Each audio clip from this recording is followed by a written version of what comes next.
Now this is my favorite spot on the whole mountain. And so far, my favorite spot in the whole world. This is part 2.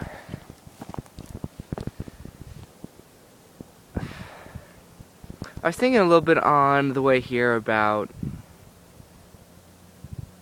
religion, theology, one and the same thing, kind of, sort of.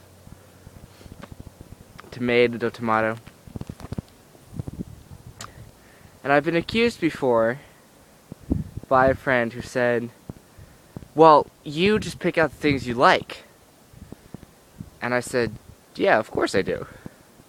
Because the thing is, I found no religion at all that I can convert to with no reservations. The closest one I found where I could do that almost is Islam.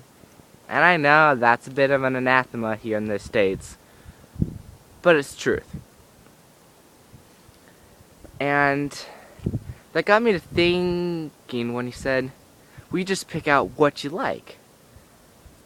Well, of course I do. We all do that. It's like, just talk to some Christians. They pick out the things they like out of the Bible and conveniently forget things they don't want to think about. It's like when I was a young teen, an old guy tried to convert me, and he said, so are you a Christian? No, sir. Oh, well, and then he began to try to convert me, the whole spiel about save my soul and whatnot. And then he asked if I had read the Bible, and I said, well, I've read quite a bit of the Old Testament. And he looked a little bit surprised at that. And said, oh, well, that's good. And then some gal there broke in and said, well, you don't want to read that because that will put the fear of the Lord into you. You want to read the New Testament.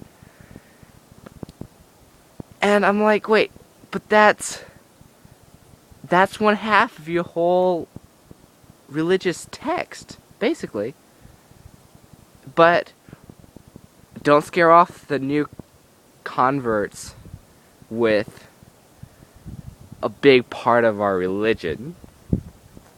What they had no idea was that I had been around Christianity my whole life, and me not being a Christian had jack squat to do with not knowing about it.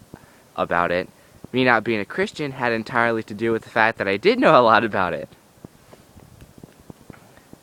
And I have this stupid thing I do called thinking. And Christianity and most forms thereof and most religions say, oh no, don't think, we'll just believe what we tell you. And that was the whole thing with Christianity, was that they had the priest class, and when Islam first started out in the golden ages of Islam, there was no priest class. That wasn't supposed to be. And then they got a priest class, they got their sects, and they're all this and that, and then they fell. And it became perverted, the mainstream Islam. And they forgot the meaning of Islam, which means submission to the will of God. God, Allah, the all, the cosmos, the everything. People ask quite often, well, what is God? Where is God? What is He? What is she? Perhaps it's a she. They bring that up too.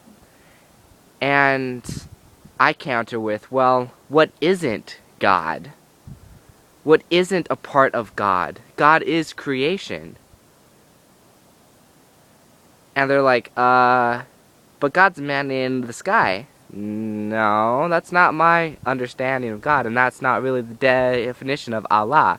Allah has no gender, it has no plural, it is the all-encompassing creation. The divine, the spiritual. And that makes sense to me. And forms of Islam are even seen in Buddhism, where Gautama Buddha, he only reached enlightenment when he was at his wit's end. He was at mental, physical, spiritual exhaustion.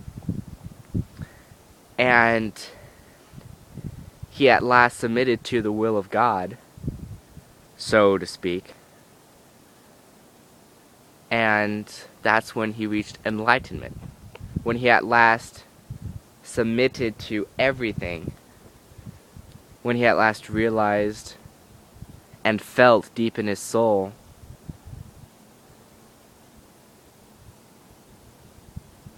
God. That's what he felt.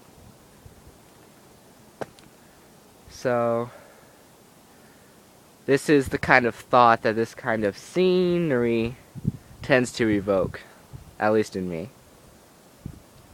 So I hope you all enjoyed my little series about beautiful Idaho, and rather quite untouched and beautiful Idaho. Till next time.